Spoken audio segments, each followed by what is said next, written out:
My name is Harriet Cole, and I am 68 years old. I thought I had weathered every storm life could send my way until one evening, under the soft glow of vineyard lights, proved me wrong. The air in Napa Valley was warm with a hint of jasmine, and the hills rolled away under a pink and gold sunset that made everything look deceptively gentle. I had been invited to my daughter Claire's baby shower, the first time in years that she had reached out. The embossed card had felt heavy in my hands, not just from the weight of the paper, but from the fragile hope it carried. I had raised her alone for 3 decades after her father walked out holding down 2 jobs and ignoring my own dreams so she could have hers. I told myself that maybe this was a chance to close the distance that had grown between us. That morning, I had chosen a pale blue cashmere blanket from a boutique in town, the softest thing my fingers had ever touched. It was far more than I could comfortably afford, but I wanted her to know that I cared enough to give something lasting. I had my hair trimmed and shaped for the first time in months, smoothing away the edges of neglect that had come with years of loneliness. I found a dress in a muted silver shade that skimmed over the weight I had gained from too many nights of ice cream and television. Driving through the winding roads toward the vineyard, I practiced in my head what I might say when I saw her. No mention of the past, no mention of the hurt. Only joy for her and for the baby on the way. The barn at the vineyard had been transformed, with strings of lights draped from the rafters, their reflections dancing in the glasses of champagne carried on silver trays. Laughter floated through the air, in pockets drifting from one group to another. Claire moved among them in a flowing white dress that made her look ethereal, her hands cradling the round curve of her belly. For a brief moment her eyes met mine, and my heart lifted in anticipation. She came over, gave me a brief hug that felt more like a formality, and thanked me for coming before slipping back into the crowd. I found a seat at the back, set my wrapped gift on the overflowing table, and sipped water while watching her laugh with friends I did not know. When it came time for speeches, her husband stood beside her and spoke warmly about their future. Then Claire took the microphone, her voice steady and clear. She thanked everyone for being there, for supporting them as they started their family. Then she turned toward Elaine, her husband's mother, an elegant woman with silver hair and perfect posture. Claire's eyes shone as she said, Elaine had been a guiding light in her life these past few years. She said that Elaine had shown her what true motherhood looked like and that she wished Elaine had raised her. She called Elaine the one and only true grandmother to her child. Applause filled the barn, cameras flashed, and Elaine rose to embrace her while my hands rested motionless in my lap. I felt the lights blur above me, the chatter becoming a low hum in my ears. I did not stand. I did not speak. I rose, quietly walked to the gift table, and left the cashmere blanket among the other packages. The night air outside was cooler than I expected, carrying the faint scent of grapes and earth. My heels clicked softly against the gravel as I moved through the vineyard, the rows of vines casting long shadows in the dim light. I kept walking until the laughter faded completely, and all that remained was the quiet rhythm of my own steps. In that silence, I realized this night had not been an opening. It had been a closing. I came home from the vineyard and set my purse on the counter without turning on the lights. The kitchen felt cooler than usual, the hum of the refrigerator the only sound in the room. A mug of tea from earlier in the day sat near the sink, the surface dull and untouched. I lowered myself into the chair, letting my hands rest on the table, and stared at nothing. The scene from the baby shower replayed in my head with cruel clarity. I felt no tears coming, only a stillness that settled deep into my chest. Memories arrived like snapshots, quick and sharp. Claire standing in my doorway, suitcase in hand, after her first divorce, telling me she had nowhere else to go. Me watching her children every weekend so she could take trips or find herself in new relationships that worried me. signing my name on the loan forms for her boutique, trusting her dream even though the bank would not. The months after it failed when I sent extra checks to keep her from losing her apartment, chipping away at my retirement savings with each one. It was all given freely with the belief that one day she might understand. That night, I left the tea where it was and went to bed without changing clothes. Sleep came quickly and without dreams. When I woke the next morning, light was just beginning to push through the blinds. I sat at the edge of my bed and listened to the quiet house, realizing that no one would be calling to check on me. I felt the shift then small but final. I picked up the phone on my nightstand and called my lawyer, asking for an appointment to update my will. His voice carried no surprise, only a polite confirmation that he could see me the next afternoon. After that call, I reached for another number I had not used in years. Frank, an old friend who had once been more than that, now working as a private investigator.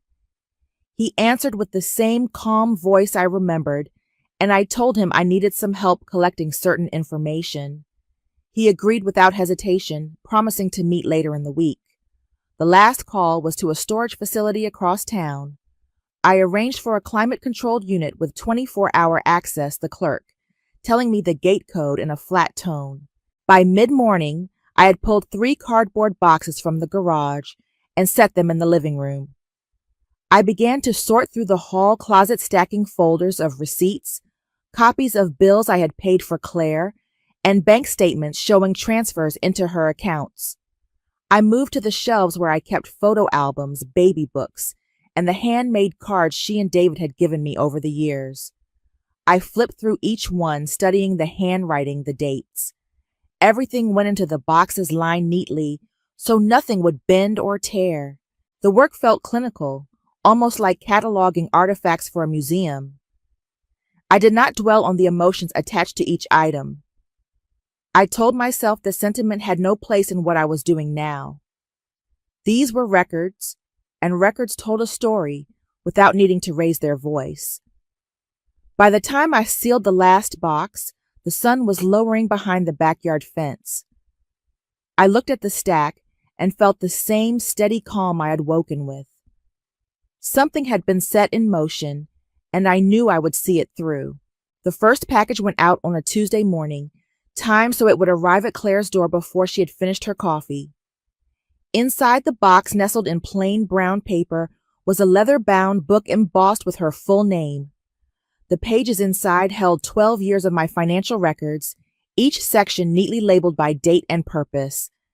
Every check I had written to cover her rent, every payment I had made toward her utilities, every cash transfer into her account. At the back, a single page totaled the figure, $152,420. I had written the numbers in my own hand, letting the ink sit dark against the cream paper. By mid-afternoon, my phone rang. I knew the number, but I let it ring twice before answering. Her voice was sharp, the kind of tone that comes when someone is both embarrassed and angry. She wanted to know what I was trying to prove.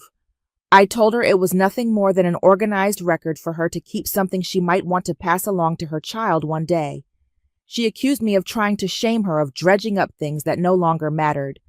I reminded her that history often matters most to the people who pretend it does not. When she said she was hanging up, I told her to have a pleasant evening. My voice never lifted. The second package went out the next morning. This one was addressed to David, sent by certified mail, so I would know the exact moment it reached him.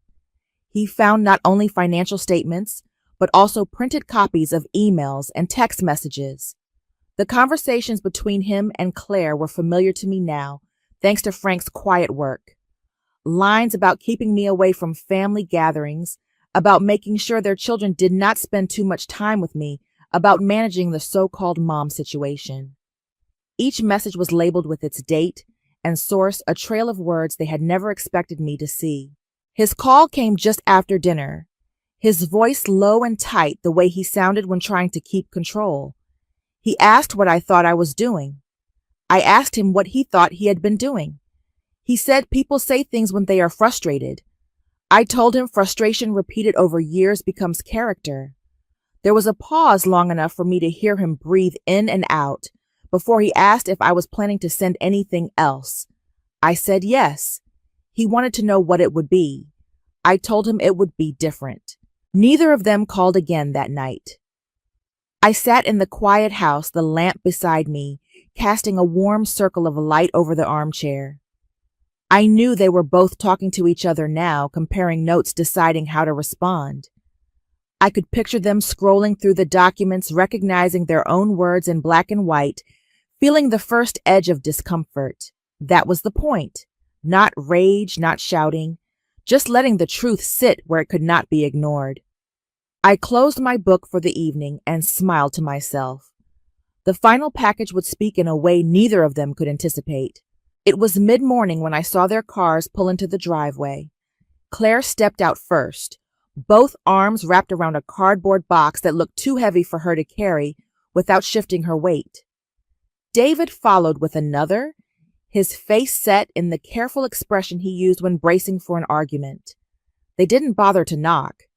The doorbell rang once sharp and quick, and I opened it to find them standing on the porch, both boxes clutched tight. They walked past me without waiting to be invited, heading straight to the living room. Claire set her box on the coffee table with a thud, the cardboard flexing as if it might split. David placed his on the floor beside it. She flipped the top open, and I saw the first photo lying on top. It was Claire's 5th birthday party, her grin wide as she leaned over a cake covered in pink frosting. I remembered the day the way I had saved for weeks to buy her that dress. But where my face should have been smiling from the edge of the frame, there was someone else. Elaine. The edges had been blended to look seamless, as if I had never been there. Claire's voice was sharp. How could you do this? How could you erase yourself from our memories? I kept my gaze on the photo and said I thought you preferred them that way. Her mouth opened as if to argue, but no words came for a moment. She reached into the box and pulled out a baby book. Every page had been altered. The notes in my handwriting had been replaced with neat cursive that wasn't mine. To Elaine with love. I could see her hands tremble, though whether it was from anger or something else I couldn't tell. David tried to cut in. Mom, maybe this went too far. Maybe there's another way to handle all of this. I turned to him and asked if I should handle it the way he and Claire discussed in their messages. The ones where they called me a problem to be managed. His brow furrowed, and I handed him a folder I had left on the armchair. He glanced at the first page and stopped speaking. Claire shot him a look, but he kept turning pages, reading more than I expected him to. I told them both I had made my decision. From now on, I would not be lending money, providing child care, or attending family events. I would not be the person they called when they needed a safety net. Claire shook her head, saying this was abandonment. I reminded her that abandonment required an existing relationship, and she had made it clear what kind of mother she believed I was.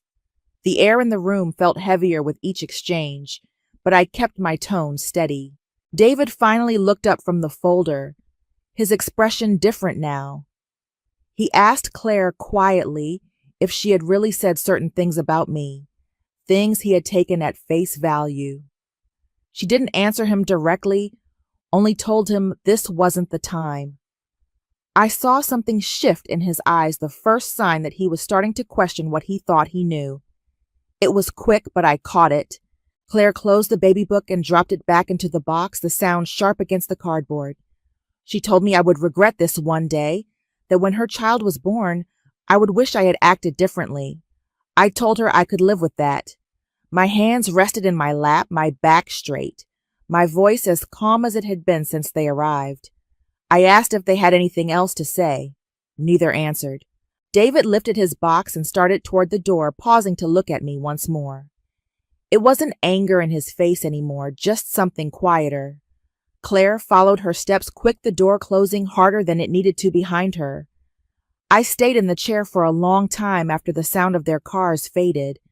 The living room felt lighter without them in it, even with the boxes still sitting there, filled with the version of history they had chosen. For the first time in years, the silence felt like mine. The months that followed settled into a rhythm I had not known in years. My mornings were spent at the literacy center guiding adults through the first steps of reading. Afternoons belonged to my garden where roses and peonies took turns claiming the sunlight. Every few weeks, I joined friends from town for a day trip exploring small museums or quiet coastal towns. The house no longer felt like a waiting room for someone else's needs. It was simply my home. One spring morning, the air smelled of fresh soil and the sky was as clear as polished glass. I was kneeling by the tulip bed, pressing new bulbs into the earth, when I heard a soft knock at the garden gate. I looked up and saw Claire standing there, her arms wrapped around a small boy with dark curls and eyes that were unmistakably mine. She stayed still for a moment as if she might turn and leave, but then she stepped forward. Her voice was quiet without the edge I'd heard so many times before. She said she wanted to try again. There was no list of excuses, no justifications, only those few words. I studied her face, taking in the lines of exhaustion at the corners of her eyes and the way her shoulders slumped. Beneath the weariness, I saw something I had not seen in a long time. Hope. I set my trowel aside and moved closer. Kneeling until I was eye level with the boy, I held out my hand. His small fingers curled around mine, warm and certain in their grip. I looked up at Claire and told her we would take it one day at a time. Her eyes glistened, and she nodded, holding her son a little closer before stepping through the gate. We walked together toward the heart of the garden, the boy's laughter rising above the hum of bees and the rustle of leaves. The beds on either side were alive with colored tulips, swaying in the breeze, roses beginning to open. As we moved down the path, the space seemed to widen around us, the sunlight spilling over every corner. It felt like an opening, not a return to what was, but the beginning of something new.